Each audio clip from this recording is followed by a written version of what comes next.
Welcome to class 8 student. सबसे पहले मैं आप लोगों को हैप्पी न्यू ईयर बोलना चाहूँगा। 2021 की शुरुआत हो गई है और उसकी आज पहली क्लास है। हम लोग एक नए lesson number 5 coal and petroleum पढ़ने जा रहे हैं। मैं आप लोगों से उम्मीद करूँगा कि आप सब लोग एक नए उमंग, नए जोश, नए एंथुसियास्टिक एनर्जी के साथ आप सब लोग क्लास अटेंड करेंगे और पार्टिसिपेट करेंगे। क्लास को अटेंड करने में खूब अच्छे से पढ़ाई करेंगे और नेक्स्ट एग्जाम की तैयारी करेंगे। जो कुछ भी इस बार गलती आप लोगों में कमी रह गई होगी, ठीक है। कोल एंड पेट्रोलियम, मुझे लगता है ये दोनों वर्ड शायद आप लोगों के लिए परिचित हो। कोल का मतलब है कोयला और पेट्रोलियम का मतलब एक ऐसा कंपाउंड, एक ऐसा मटेरियल जिसके अंतर्गत वो सारी चीज़ें पाई जाती है जो हमारे ऑयल से रिलेटेड है, ठीक है। इसमें स्पेशली बस दो ही वर्ड जो आपके लेसन में नेम है, कोल एंड पेट्रोलियम। आप लोगों को इस 2 वर्ड पे बात करनी है और चैप्टर का हिस्सा ही ये 2 चीज़ें हैं, कोल एंड पेट्रोलियम। आप सबको यही पढ़ना है। सबसे पहले, इससे पहले हम लोग ये जानेंगे कि ये क्या चीज़ें हैं। तो हम लोग ये देख पा रहे हैं कि ये एक रिसोर्सेज हैं और रिसोर्सेज होने के नाते सबसे पहले हम लोग देखेंगे कि ये किस टाइप के रिसोर्सेज में आता है। तो हम सब लोगों को पता है रिसोर्सेज 2 टाइप के होते हैं। एक होता है नेचुरल रिसोर्सेज और एक होता है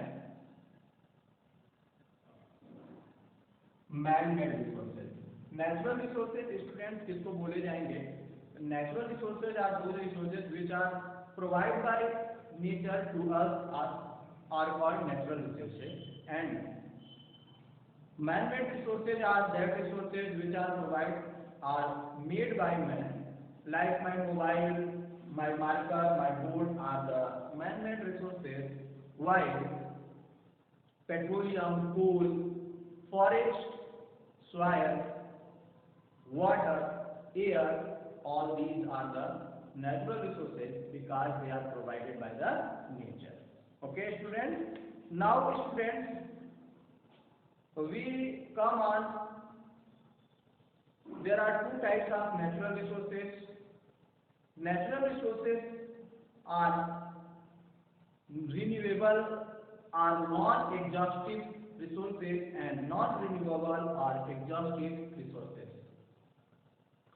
Means, students, renewable resources, what is renewable resources? Renewable resources are that resources which are not yet used up completely.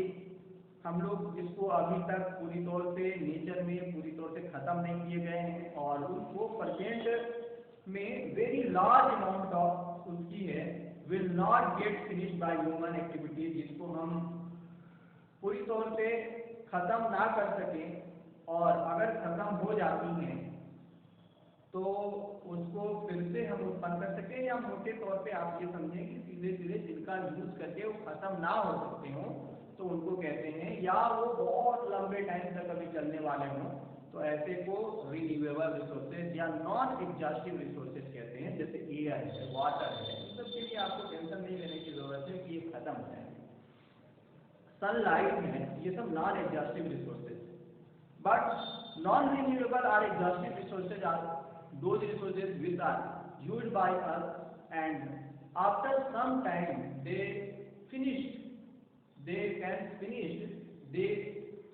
can exhaust, they can end up, जो खत्म हो सकते हैं उसको हम लोग क्या कहेंगे?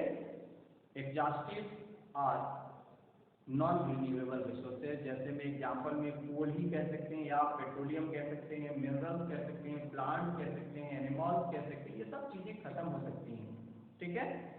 अब बात आती है स्टूडेंट्स की, ये सारी चीजें जो लिविंग थिंग्स हैं वो जब हमारे अर्थ पे बहुत दिनों तक ड्यूरीड हो जाते हैं और उनके कुछ अंश हम लोग को मिलते हैं तो उनको हम लोग फोसिल्स के नाम से पुकारते हैं।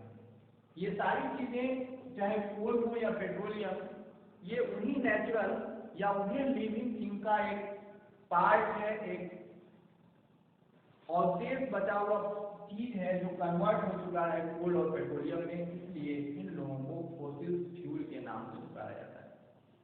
ठीक है, किस नाम से? यानी कोल और पेट्रोलियम क्या है? तो फॉसिल फ्यूल। ठीक है, अब आता है सीधे सीधे एग्जाम, हम लोग कोल की बात करेंगे। ठीक है ना, क्या चीज? कोल। तो कोल क्या होगा भाई? कोल एक ब्लैक कलर थिंग्स हैं जो सॉलिड फ्यूल के रूप में जाना जाता है। इसमें जो मुख्य रूप से थिंग्स पाए जाते हैं वो है हाइड्रोजन है, स्मॉल अमाउंट में नाइट्रोजन है और सल्फर है।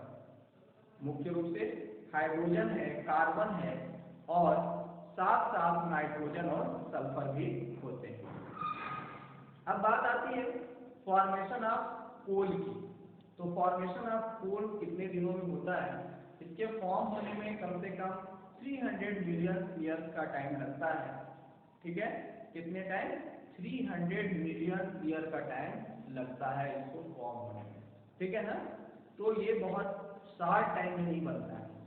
जो प्लांट्स हैं मोटे मोटे, जिनके ट्रंक पूरी ट्रंक्स होते हैं, वो जब ब्यूरिड हो जाते हैं अर्थ के अंदर, तो लंबे टाइम तक वो जब हाई प्रेशर और टेम्परेचर के अंदर प्रेशराइज होते हैं तो वो कन्वर्ट हो जाते हैं किस फॉर्म में? कोल के फॉर्म में। ठीक है, जब हम लोग एक कोल को जलाते हैं जिसमें कार्बन रहता है, तो आप देखेंगे तो उसके अंदर क्या निकलता है और कैसे बनता है। कार्बन ऑक्सीजन के प्रेजेंट से जलेगा, बर्न करेगा, जिससे CO2 बनेगा, प्लस में हीट बनेगा। ठीक है, तो इस तरह से वो रिएक्शन करता है।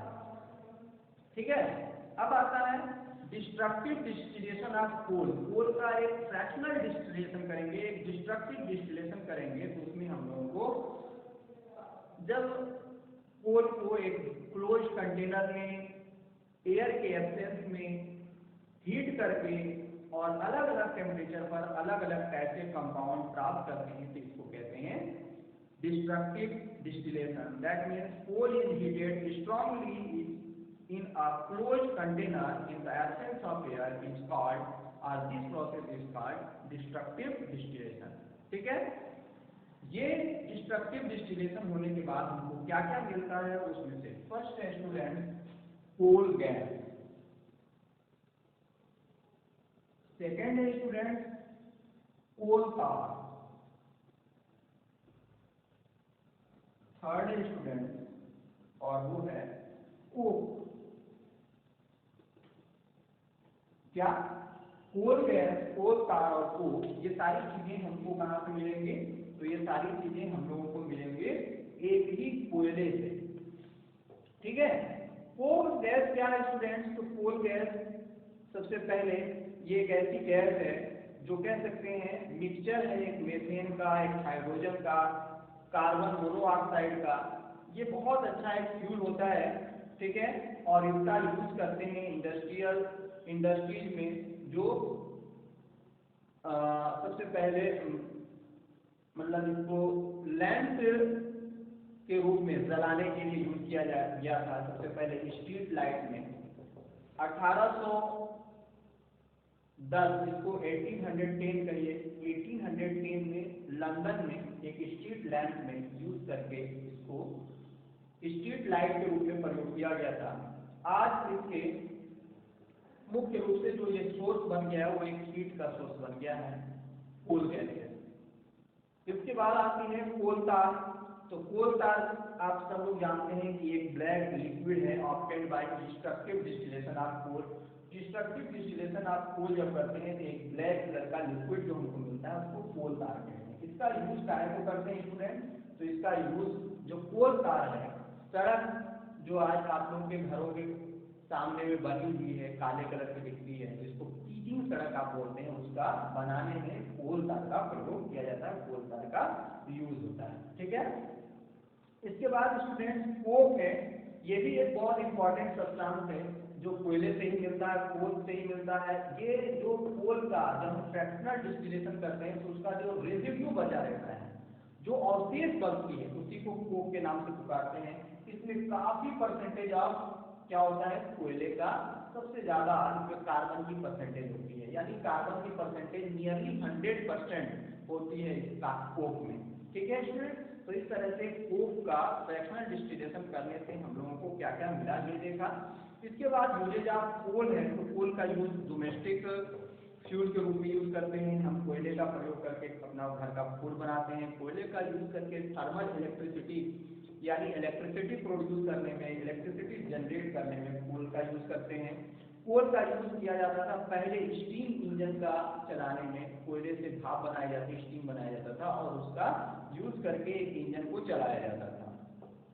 कोल का यूज करते हैं कोक और कोल गैस बनाने में, जो एक एक्सीलेंट फ्यूल के रूप में आज शुरू हो रहा है। ठीक है स्टूडेंट, तो इस तरह से जो हमारे चैप्टर का 2 पार्ट था कोल और पेट्रोलियम वो फिनिश होता है। मैं आपको कोल के टाइप बता देता हूँ जो आपके सिलेबस में नहीं है, उसके बावजूद भी मैं चाहूंगा कि कोल का टाइप आपको बता दूं। तो हमारे पास 4 टाइप्स के कोल होते हैं।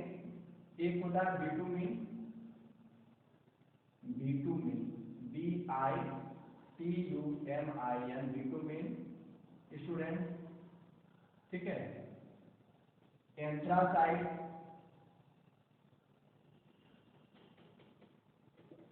थर्ड लिग्नाइट और fourth student bitumen, anthracite, lignite और एक नाम मैं भी भूल रहा हूँ। मैं कोशिश करूंगा कि जिस समय आप लोगों को पेट्रोलियम टॉपिक पढ़ाऊंगा तो उस वक्त इस नाम को भी जिक्र करूंगा। फिलहाल आप ये 3 टाइप के कोल का नाम याद रखेंगे। इन सब में बिटुमिन कोयला जो होता है उसमें सबसे ज्यादा कार्बन की परसेंटेज होती है, नियरली 60% कार्बन पाया जाता है। इसके बाद कार्बन के परसेंटेज के बेस पे इनको ये डिफरेंट कैटेगरीज में डिवाइड किया गया है। Okay student,